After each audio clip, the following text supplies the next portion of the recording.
Hey guys, a quick video with some late breaking news that came out last night, and it was just too good for me to wait until Thursday's standard release time to get this information out. So you guys get this video a day early. Now it is about time. Finally, some adults have walked into the room and put the whining little baby Schumer, Pelosi, and McConnell in timeout. The bipartisan group called the Problem Solvers Caucus just released an outline for a new stimulus package, and it is completely obvious they have been listening to the people. What is in this proposal? And will you finally get your $10,000 EIDL grant as promised in the CARES Act? All this and more in today's video. Hello and welcome to the Stephen Carlson Show. I'm Stephen Carlson. I'm a tech entrepreneur, real estate investor, author, YouTuber, and volunteer paramedic. Now, before I get to today's video, please, guys, I really need your help.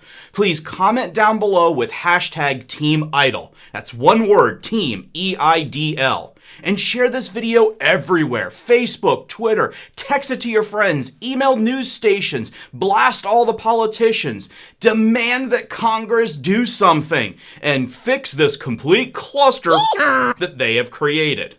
Demand that we all get our $10,000 as promised in the CARES Act that we so desperately need to keep our businesses up and running.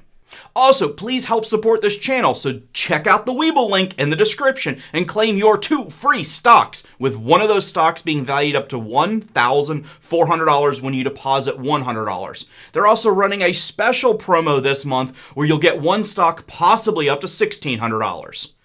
As I've said numerous times before, both political parties need a win this November. Unfortunately, this means in the swamp, it's better to sabotage your competitor's plan. However, thankfully, there are a few with level heads that finally realize if they completely tank the economy, that it's going to be terrible for both political parties. Now, unfortunately, the Senate is completely divided right now, and it looks like it's going to be up to the House to come up with some new proposal that'll be supported by both sides of the aisle. Then, at least it might have a fighting chance of getting passed by both the Senate and signed by the President. A bipartisan group of 50 House representatives, known as the Problem Solvers Caucus, unveiled a roughly $2 trillion stimulus bill on Tuesday, amid frustration with congressional and White House leaders for failing to deliver desperately needed aid to Americans. The proposal, titled March to Common Ground, includes $100 billion for medical testing and healthcare, $316 billion in direct payments to families and individuals, more on that in a minute, $120 billion in enhanced unemployment benefits, I'll also cover that in a few minutes, $290 billion for small businesses. This is going to be great and will help with EIDL, PPP, and more. Once again, I'll cover that in a few minutes. $145 billion for school and health care for students, $500 billion for state and local aid, $400 billion for election security, $52 billion to support broadband expansion, agriculture industry, and the post office, and this also adds additional language on liability protections for small businesses.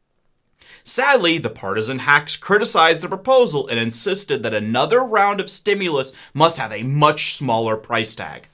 The most recent GOP skinny bill was roughly $650 billion. Meanwhile, Democratic leaders argue that that bill did not go far enough. But the measures offer many moderate members who are just completely frustrated with the impasse an opportunity to show their constituents that they're trying to deliver on aid for everybody. And it puts added pressure on the leaders to finally do something to lessen the burden of the pandemic upon American families. Now, for me personally, I do agree with a fiscally responsible approach and fully understand that the national debt is quickly ballooning to unprecedented levels. However, at the same time, I also know the government has forced us to shut down our businesses for 6 months, causing countless businesses to go bankrupt and individuals not to receive their paychecks for months. So it is incumbent upon the government to make us whole again. Okay, let's break down the numbers that are most important to us, the business owners. But before I get to that, looking at my YouTube analytics, I can see that around 60% of you guys are not currently subscribed to the channel. Why? Now, from one perspective, that shows that YouTube is showing our video over and over to new people, and that's great. If you are one of the first-time viewers, hey, welcome to the channel. Now, for everybody else, make sure you click the subscribe button and tap that little notification bell so you get a notification as soon as I release new videos showing you how to navigate this pandemic and make the most money for your small business. Okay, now let's get over to the proposed numbers. There will be direct payments to individuals and families. This will be $1,200 per taxpayer and $500 for each dependent. This gives a little bit of money to people to be able to pay their rent and mortgages, and also purchase goods and services from our small businesses, which, as an entrepreneur, that's always great. And if people still need help with their rent after they receive that direct stimulus payment, which they most likely will because it's only $1,200, there will also be $25 billion set aside for rental assistance programs. And they will extend the eviction moratorium until January 21. Enhanced unemployment benefits of $450 per week for an 8-week transition period as you get a new job, and this will also go back to the day one. They will also follow this up with a $600 kicker that will be given to you as long as it does not exceed 100% of your previous wage from mid-October through to January. They would allocate $240 billion for PPP. This would be a second loan with more flexible use, full transparency, simplified forgiveness, and prioritizing distressed businesses. Finally, for any business that received assistance during the first round of PPP, now you can get a second round with much more flexible and simple rules. Now, they didn't exactly state what those simple and flexible rules would be, but in the past, I have heard that they would allow funds to be used for PPE and sanitation expenses for businesses, as well as employee payroll.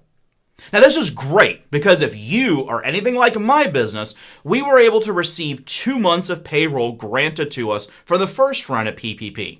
But that was nearly 4 months ago, and that money is long gone. Now, thankfully, my business had cash reserves and access to credit lines that we could draw down from. But for many businesses, that simply is not an option. Should I make a video on how to build business credit so you can have credit lines of $100,000 or more for your small business? Let me know down in the comments below and I'll make that video. There will be more EIDL funds, $50 billion more, and this should be plenty to be able to give all the small businesses that were shortchanged during the first round the full $10,000 grant that was initially promised to us in the CARES Act, but was unilaterally changed to $1,000 per employee up to $10,000 by our good old friend Jovita. They would also allocate $100 billion for K-12 schools for virtual, hybrid, and or in-person learning. Now, this is so important because if kids cannot go back to school, parents cannot go back to work.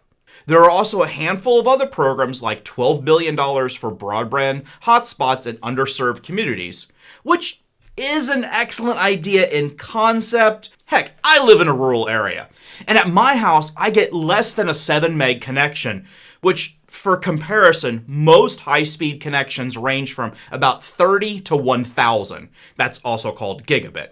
But I'm sure that the large telcos will just completely abuse this as a slush fund like they've been doing with the previous rural broadband initiatives where they've been just given billions of dollars to just spend on whatever. You know, the bottom line, very few on Capitol Hill, including some of the people in this Problem Solvers Caucus who championed this bill, actually think that Congress will reach any stimulus bill before Election Day. But I do have some hope. And if this drums up enough public support, it will force the old fuddy-duddy Schumer, Pelosi, and McConnell to come to the table and work out a viable deal that actually helps the people. Thank you very much for watching. Please make sure you click like and subscribe. Doing so really helps with the YouTube algorithm. Thanks, and I'll see you next week.